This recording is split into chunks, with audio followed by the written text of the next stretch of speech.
What's going on, guys? So we have a clan siege going on that I think would be pretty interesting to share with you all. I haven't done a clan siege video in a little while, but we're going against Sacred Pandas, rank 4 clan, with some very, very powerful members. So this is going to be a tough fight no matter what. So when we're looking at this, some of the defenses you're going to see at this level are going to be, I don't know, a Dark Elf only team with all +4 champions except for the faction Unity. A little bit harder to get a +4 on him. Apparently harder than the Mythical as well. But a very powerful team there. We have specific faction unity stuff, which is something you'll notice that in any of these high-level fights, basically every post is going to be specific to a faction, a pact, some conditions going to be on there. So be careful with how you're spending your resources, because having these conditions met makes the enemy team's time so much more difficult. We have a Galleon Pact only team here, which of course is a little bit easier than Lizardman only. This is a very powerful Lizardman only team. A little bit easier if it's opened up to Galleon Pact in general. Champions like Ashnar come in and are very powerful versus Sulfurion. And then post 5, we have a Demon Spawn only team using Volcanos, +4 Duchess, Commodus, and Lammasu. So once again, a very powerful team. Actually, the Demon Spawn and Dark Elves are being held by the same player. Very strong account there as well. So we'll see how this goes later on, but I just wanted to show you all what the initial starting point was. My team is a Skinwalker team. We'll see how that one does later on. This is the defense that I'm running. I won't go too much into the builds, but I will show the defense. It's fine. We have Mighty Uko, Luriaka, Sun Wukong, and Nishak. I got my first Stronghold attack ready to go here. We're going against this team right here. Now, the few issues to worry about here. We can't just go Marichka, because if I just go Marichka, the Gizmak's just going to ignore that. The Gizmak's 5 or 6-star Incinerate is also going to proc extra turn meter, so they're going to be even faster. But if I bring in Sulfurion, whenever Gizmak places those burns, Sulfurion's going to boost my turn meter. I'm going to bring in Shuzin, so that I can just boost without getting any buffs, triggering Queen of Hearts. And then we're going to do Nishak. So Nishak over Commodus in this team is going to be a little bit better, because Nishak is not going to be weak hitting, so we're going to be able to place all the bombs. Another thing to check real quick is the Nishak's build. I just now swapped it over to 4 pieces of Stone Skin, so that if any of them do trigger a counterattack for whatever reason, I'm not just going to die, so I can actually place everything. Also, we make sure we have the speed aura here. We're good. Everything's looking good. We have very good accuracy on this Nishak right now, 831, so we should be fine there. 7,300 attack, maybe a little bit on the low side, but we do have the increased attack from Shuzin. I may need to be careful with how many buffs I have in general. She's going to be placing what? 3, yeah, so we'll have 3, 4, 5.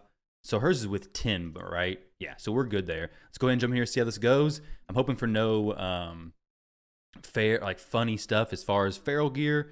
We have turn meter boost, and even with that, we still don't get a turn there. That is actually very surprising. I figured we'd all boosted and got a turn to cut in. We didn't, but they don't have very much turn meter either. Unfortunately, they're going to all revive on death. We have no strip option. Dagon, that is a crazy fast champion. Wow. I will be able to boost my Nishak. Went ahead and does the ally attack. Dang. Okay, so I will be able to place this hopefully on everybody. No resists happen at all. Maybe they run through their stuff here. We're going to have to see in just a moment. We'll go ahead and get this res off. Use this as well. Dang, they were actually crazy fast. That is super surprising to me. We'll go ahead and the revival and death will wear off after their turn is finished. Let's go ahead and do this, the cleanse, I guess. And then we will maybe buff up some. I can't see who the block damage is all on exactly. I guess it's on everybody. We'll do this. It's okay if she strips. I'll see how this all goes. So she's going to do an ally attack here. I really don't want to end up losing this, but we do have the poisons coming out from Nishak as well. We got a sheep on the Gizmak, which is definitely not a bad thing. Let's try to extend the durations. We don't want to pop the bomb just yet. The bombs are going to pop with that anyways. So we'll there's no block damage on Queen of Hearts. She does have the revival and death though, which is definitely not cool to see, unfortunately. Though if Marichka dies, she'll be back. They can't continue to res anyways. So as long as we can maybe cycle through these reses, we should be okay. Definitely way faster than I expected. Wow. Okay, so that's unfortunate. But Sulfurion is actually going to be holding this down for me. Continual reses from the Marichka. Excellent stuff here. We'll steal some turn meter. Wow, I cannot believe they were faster than my setup here. That is super surprising. So we're taking a lot more turns than what I was expecting to take. Let's go ahead and get this dude down. Block actives there. Fantastic stuff. Maybe Sulfurion gets a turn here to do the res. Activate more HP burns. Excellent. With this, I guess we can maybe do... Actually, no, I should have boosted Sulfurion there. But we should be okay, though. 2 turns on the bomb. There we go. And boom. That was... Wow. Way more speed on that Airbeus than I thought. Even with all the turn meter boosting from that Sulfurion, my Shuzhen is at 458 speed, and he was still faster. That's crazy. But we're able to hold it down. That was actually a really good fight. So well played to him. Very good team build. I want to check. Okay, I have the speed aura. I have the intimidating presence as well. He has intimidating presence. All 6-star blessings there. Shuzhen at 458 speed, I think it was. Yeah, I just moved her gear over so she could be the fastest, and she was still a close fight. But GG's to him. Let's do another stronghold fight here shortly. All right, guys, so we're on to my next siege attack at their stronghold. I realized my first siege attack, the Sulfurion and Gizmak interaction, doesn't work exactly the way I thought it did. Apparently, their first champion goes, and then the turn meter is counted. Not really sure why it works like that when Necrit plus Alil works fine. But either way, we're going to hit this team right here. Now, first thing, if it ever loads, the Odin speed aura does not work here. So any speed aura I have is an extra 25 speed potentially over theirs. So what I plan to use, I already wrote down what I was going to hit with. We're going to go Airbeus, Siegfried, we got Fabian, and then I have Siphi. Now, the reason for... Actually, I need to go change my Fabian's build real quick because I typically run him in Supersonic, but for this Clan Siege hit, we're going to switch him over to Stoneskin. So Siege here we go. He's 356, 653 accuracy. We have Airbeus boosting the accuracy. The reason why I'm switching him to Stoneskin is so hopefully he can survive the Tarras's hit. Because when I go to lock him out, I don't have to worry about getting pinpoint interactions, but I do have to worry about the Tarras's counterattack from the Marichka, the passive they have together. We have Airbeus boosting, basically getting Siegfried to take a turn, ideally. We're going to have Siegfried hopefully wipe everybody out. The Siphi is in 9-piece protection, so hopefully we'll have Siegfried's damage boosted some, as well as protecting from any block buffs the Odin actually does. So Airbeus, hopefully we get a turn here with Siphi. If we don't, it's not a huge deal. There we go, we do. If they had any supersonic stuff, they could have cut in there. Using the A3, everybody's locked out. Fabian survives that hit. I kind of want to go the A3 or the A2 just in case they have Aspect of Searoth on somebody. They did have Aspect of Searoth on Marichka, which is okay. We'll go ahead and smash the... Actually, it doesn't really matter who we hit here because Marichka's going to res them anyways. They all res with fear from the Fabian placing that. The Siphi can't res now, and we should be safe. I could petrify him, but it wouldn't really matter. We go ahead and strip that, and we're good to go. Sleep her. They have some polymorph. I would love to have saved some turns here. We have 11 turns done. But overall, this was a pretty smooth, simple fight. Fabian's an amazing champion, but when you go against Marichka, you got to be careful and make sure that you are... I might just... you go against Marichka, just got to be careful with the interactions if you hit her. Unfortunately, we're asleep here. We're taking more turns than I would like to have taken. But there we go. 19 turns. Match is done. Damage dealt.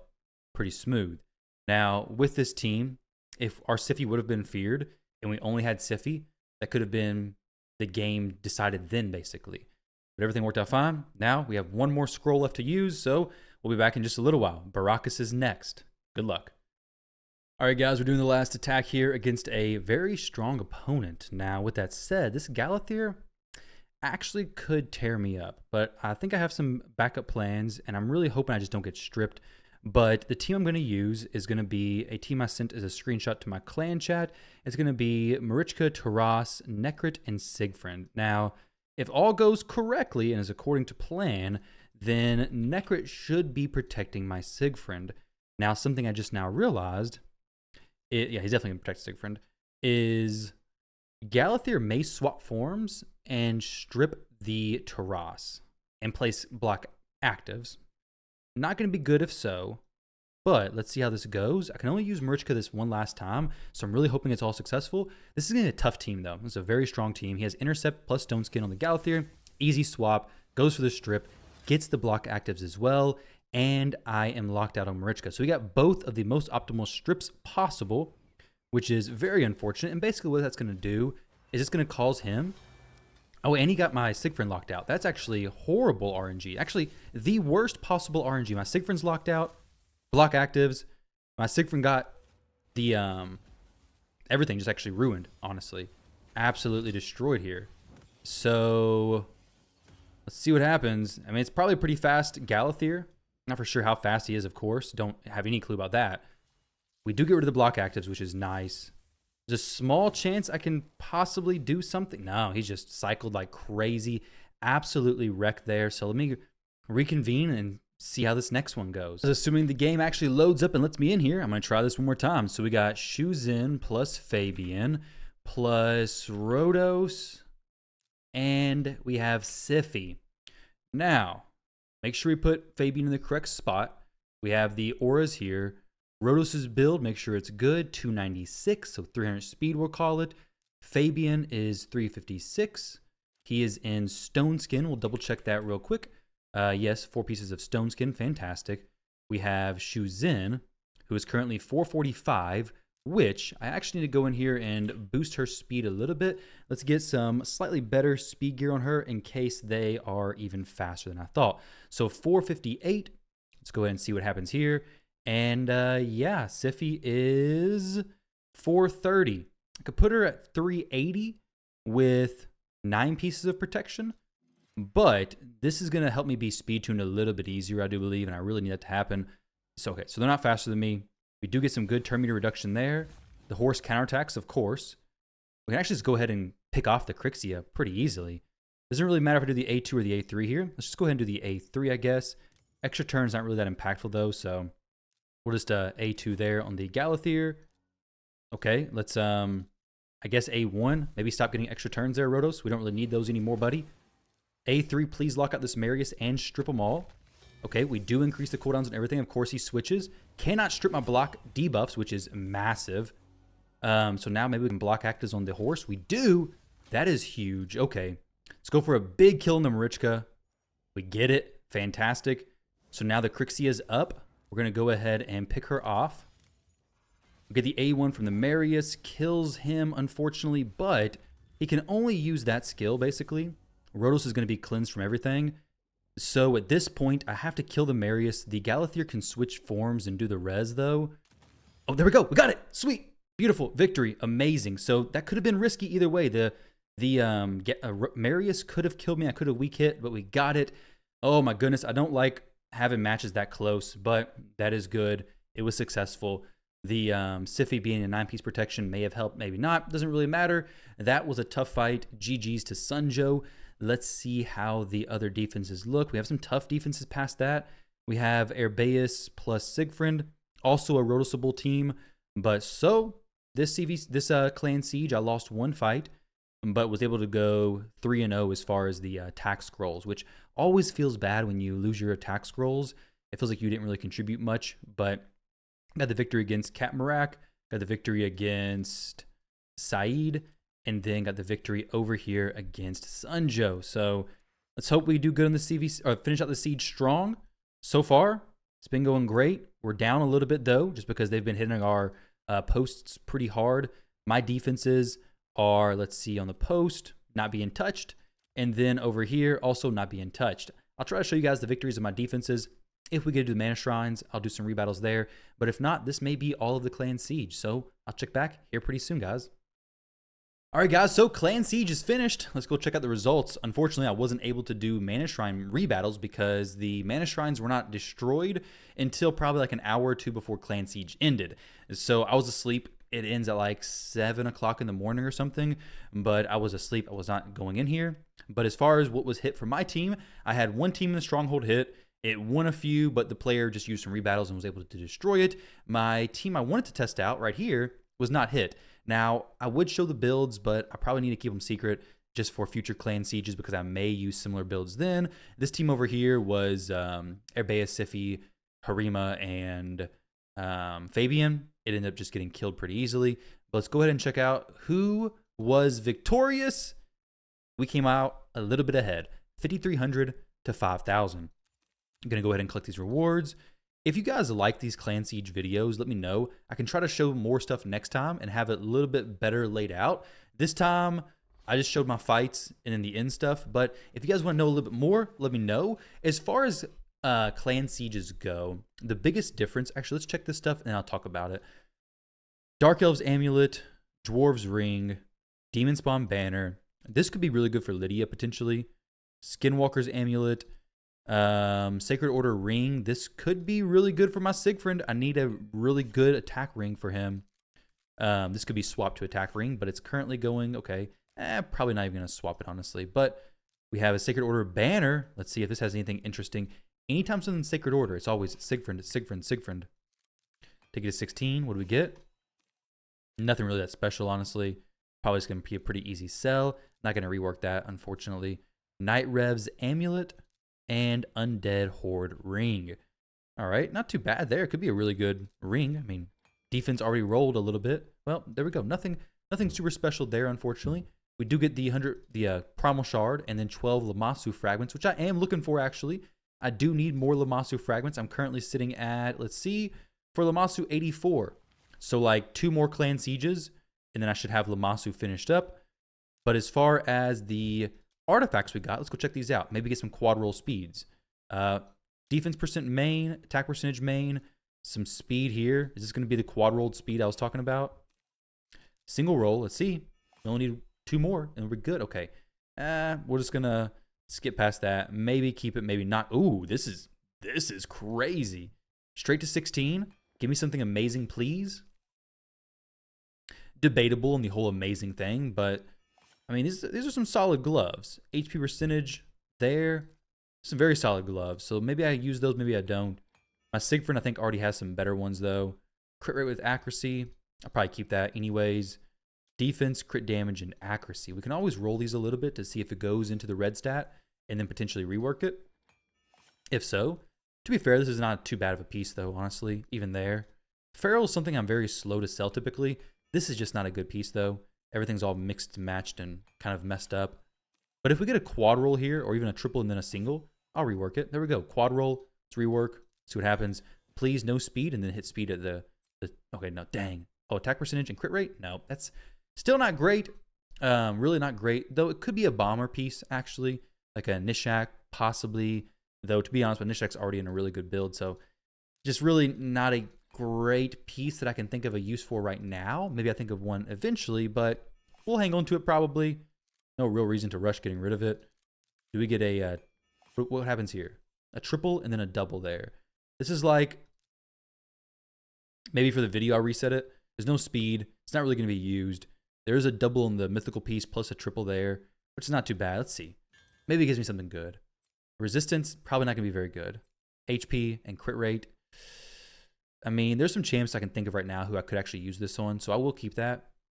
It'd be more like support type champions with feral sets on. Actually, the one champion I was thinking of probably wouldn't be using this at the moment. Let's try something here, see if we get anything good. I always look forward to rolling these feral pieces because they oftentimes bring some really good stuff, but I'm very slow to rework the bottom row pieces because they oftentimes, they have so much range to maybe go worse. It's just kind of difficult. So Siegfried's piece currently has double roll speed. We have a single here. Attack percentage. We have no attack percentages there. Crit rate. We have no crit rate there. So it's a possibility it could be an upgrade for him, but most likely not. Let's rework this one time. Crit damage, please. No. Defense percentage. Okay. Well, this can probably go on some champion eventually. The HP percentage there is actually not bad for like a nice if I was to use that on him.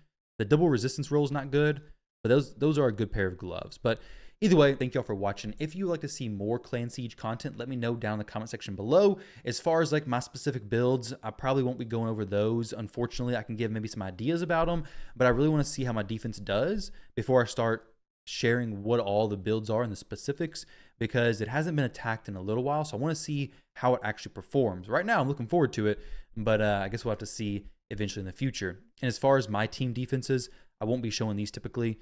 The attacks and offenses, not as big of a deal because those get mixed up and those are just specifically based on the enemy clan's defenses. But guys, tough fight against Sacred Pandas. GG's to them. Thank you all for watching. Hopefully you enjoyed, and I'll catch you in the next one.